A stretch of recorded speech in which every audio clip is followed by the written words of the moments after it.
all know what it feels like when the Lord puts his finger on something that he is trying to sanctify out of you. And for me, that recently looked like the books that I was reading. Now, don't get it twisted. I love a good book. I love a good storyline, a good plot. I love all of the things. But it was very evident that the Lord was dealing with me with something so much deeper. And instead of doing the thing that we all love to do as Christian people and just kind of like cut everything off, I really wanted to investigate why that was, why God was trying to deal with me regarding that particular thing, and I also wanted to enjoy the process of sanctification as well because, as you know, girl, sanctification can be very, very, very hard. Okay. Me and you both know that. Another thing is, I wanted to know if there was going to even be an alternative. If I'm not reading the books, God, what books am I going to read? Okay. We know that there are great, amazing stories in the Bible, but I don't think that we need to limit our reading palette to the word. I think that there are probably amazing, good books out there that we can still enjoy that are still glorifying and God honoring and all the things. And so I had to figure out what the alternatives were. I had to ask myself, are Christian books any good to begin with? Which I explored in this particular video. So definitely check it out. But I asked myself that question, and that led me to decide, you know what? In order for me to enjoy this process of sanctification that I clearly feel God is leading me into, and in order for me to dive into the why and not just do things out of emotion, but really explore this thing and allow it to actually develop the character within me that I felt like God was trying to develop, I decided to create a personal curriculum on Are Christian Books Any Good? Now, this is not going to be about the Christian books that I've read or any of the other books that I've read, which you can see here on my shelf and stuff like that. But this is specifically going to be around the personal curriculum itself, why I made a personal curriculum for Christian fiction in the first place, what I put inside of the personal curriculum, and how it's actually helping me build a reading life filled with books that are actually beneficial for my imagination and my faith. With that said, my name is Rose Lorison, and I want to welcome you back to this channel. Okay, girl, let's talk a little bit about this whole curriculum thing. Now, if I'm looking down, it's because I got my laptop here. You already know we do this. This is what we do. I have my laptop here, and I kind of wanted to share with y'all, some of the things that I put inside of the curriculum to kind of help me develop it and then actually explore some of the books that I read.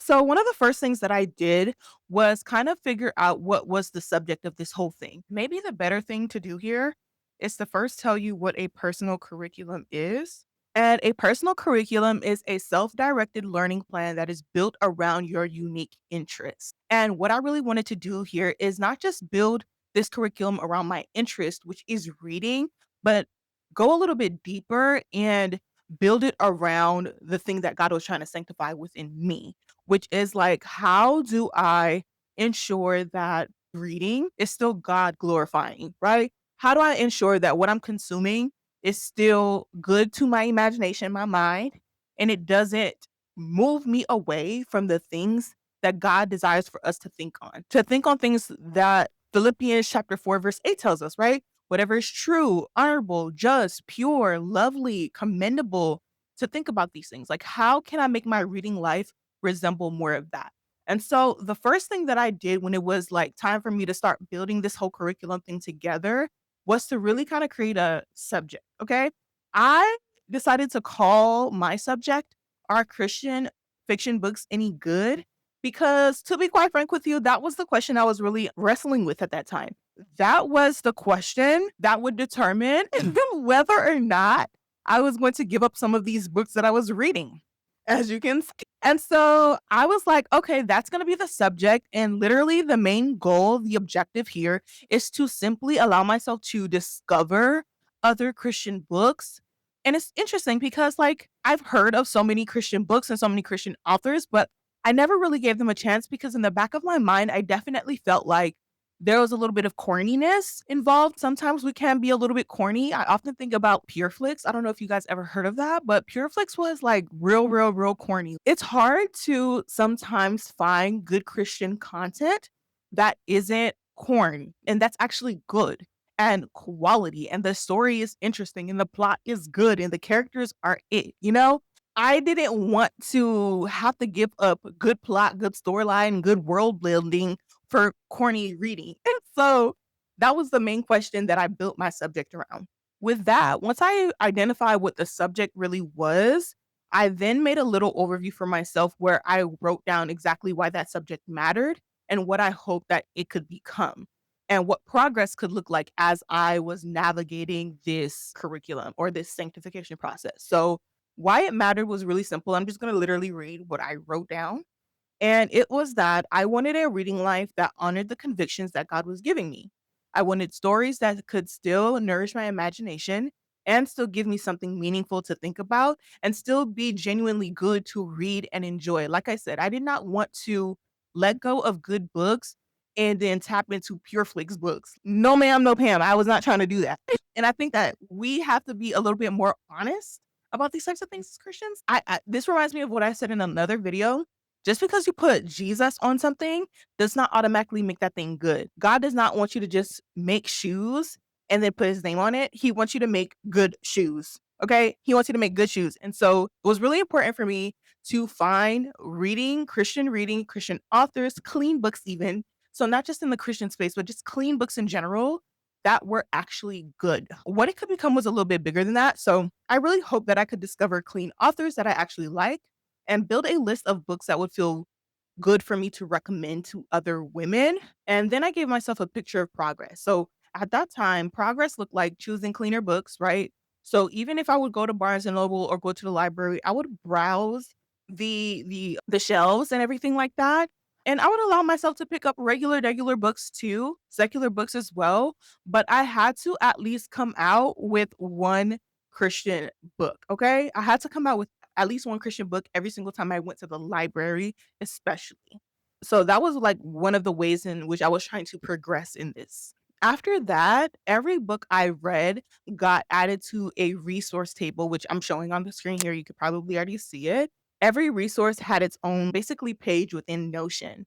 The whole goal was each book became a lesson.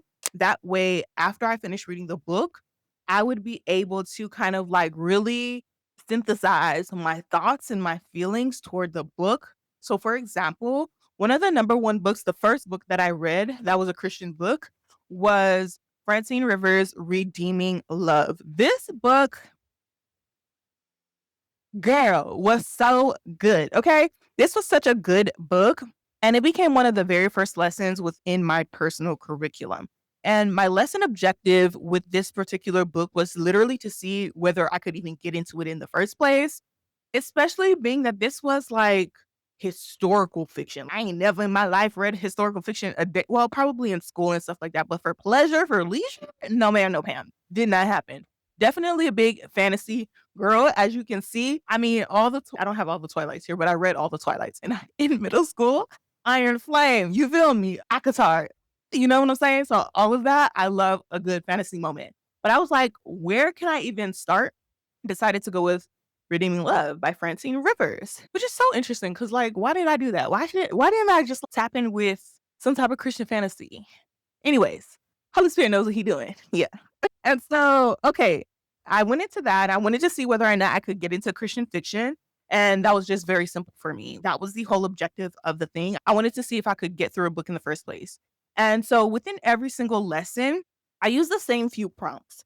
While I am reading, however, I like to use my commonplace notebook to just jot down little quotes, little thoughts that I have about a particular story or a particular line within the story or a particular chapter within the story. Whatever the case may be, I just use my commonplace journal to kind of jot those things down along the way so that by the end of reading the book, I can actually explore the questions a little bit more thoughtfully. So, some of the prompts that I use is first I write about what it is that I actually explored in the first place. So, this is where I kind of summarize from my perspective with my own words and capture the main idea of the book, like what I thought the main idea was. I just want to make sure that I understood what I read essentially, and I can come back later without having to question, did I really understand this book like that for real? You know what I mean? So I just kind of write down what was it that I explored within the book. The second prompt is more so about what I personally noticed. And this is usually where my actual response to the story comes out and where I really kind of like pull on the threads that were probably more meaningful to me within the whole entire book in general. So with Redeeming Love, I wrote about Sarah constantly running away and how painful it was to watch her miss the love that was right in front of her from God through Michael and things like that. I was like, girl, get it together. But it also really reminded me of how I can be that way. The more I sat with that, the more it really confronted me with my own tendency to struggle to receive God's grace and his love at times. And it's probably due to the fact that Francine did not fully understand the love of God. And it made me wonder, Rose, do you fully understand the love of God? Do you understand how his love is so redemptive in your life and things like that? And that led me to a whole little rabbit hole of exploring the love of the Lord and things like that. But do you see how it can get all so good and sanctifying for real? Okay, anyways. So I write down what I noticed. And then I wrote down what shifted for me. This is where I captured the lesson that follows out of the book. So with Redeeming Love again, we're gonna just keep using her as an example here because she's right here. I still have a few other books that I've read, which again, you can watch the other video. I'll make sure to put it in the description box below. But I still have to go and get some of those books to add to my collection of Christian books. Let me get some water, girl. I'm thirsty. I'm doing all this talking. Girl, apologies.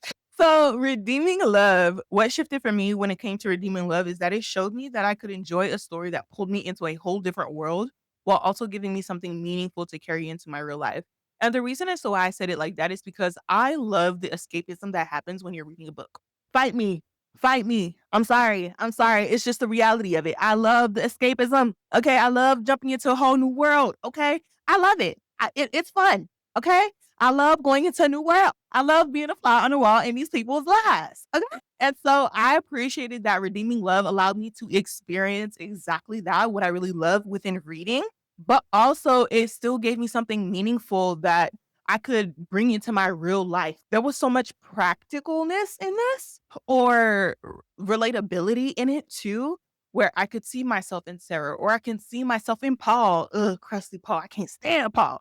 I could see myself in so many of the characters and things like that. And it made me want to run back to Jesus and talk to him about it and explore the problems and explore the issues and trust that he will take care of it all. You know what I'm saying? So I really love that aspect of this book and just the Christian books in general.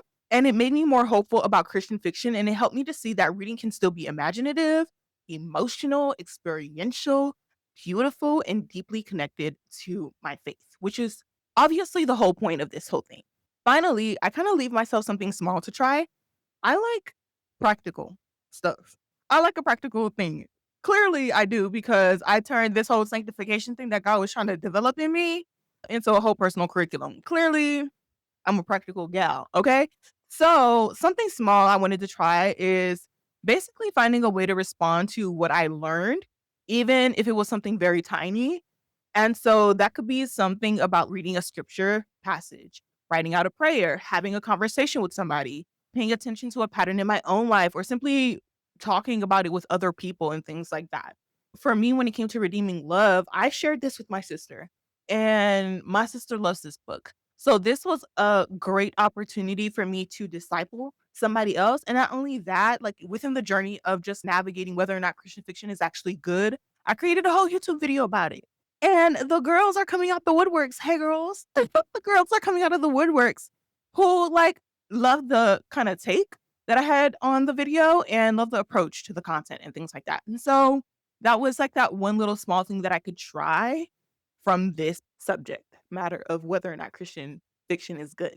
Another thing that I did for my own documentation purposes, and also it could probably help with content on the back end, was create a story assessment or a book assessment, which is where for every single book that I'm reading within this personal curriculum, this subject specifically, I'm trying to figure out what actually good really means to me. And so I make sure that as I'm reading it or by the end of the reading, I rate how I feel about the characters, the plot, the writing itself, the emotional impact, the theme, and the reread value, and also purchase value because I like to check out my books from the library first if I can. And then if I like it like that, make a purchase, you know? Hence why we got sister girl here. And I also like to leave personal notes beside each one of those things that I rate so that I can kind of remember, what worked for me, what did not, like what I liked, what I didn't like about certain people within the book. And that way, when I am engaging in conversation with people, whether that be like literally one to one in a group setting or through the content that I'm creating or whatever the case may be, like I have context for the book and I can actually yap about it. And which is one of my joys. I love to yap about certain things. Okay.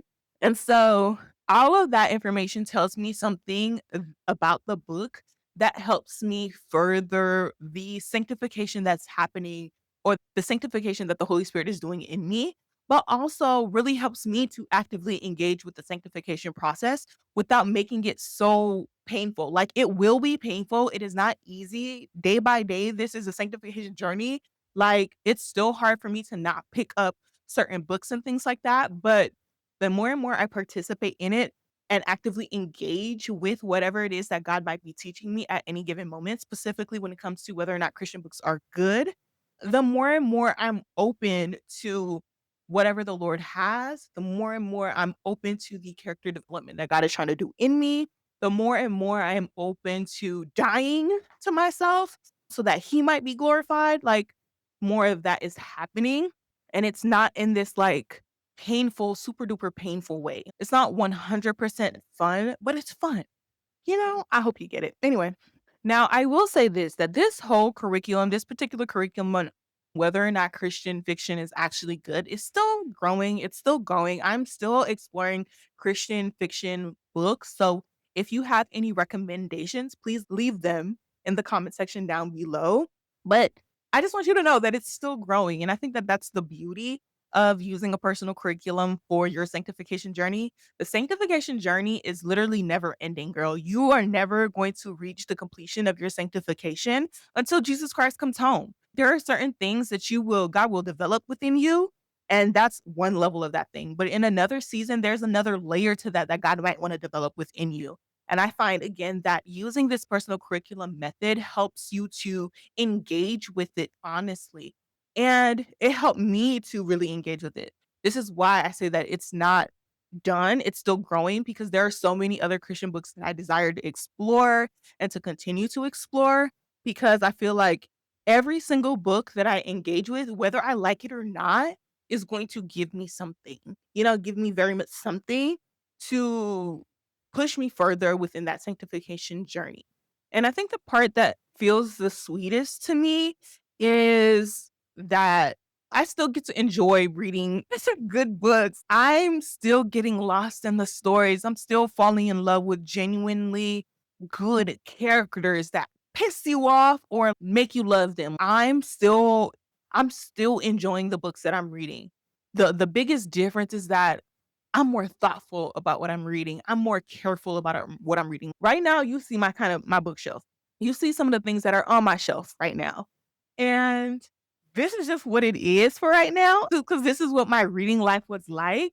But I hope to be able to eventually clear this bookshelf out and add better books to this shelf that again are just glorifying and more thoughtful and more life-giving and really cater to the imagination, an imagination that is good, that is pure, that is lovely, that the Lord tells us to think on, that Paul encourages us to think on. So here's what I would love for you to do, girl.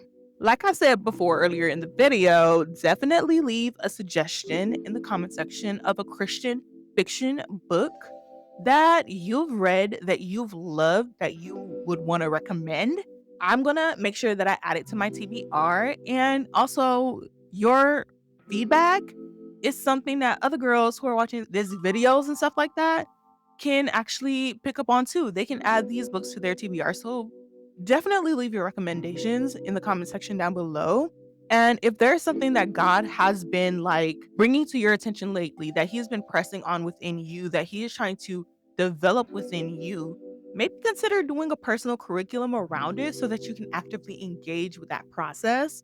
Like I said, sanctification is not always fun, but I feel like we can make it fun. Cause why not? God doesn't want us to be miserable. He wants us to have joy in this life, okay? So let's be joyful. Let's be joyful.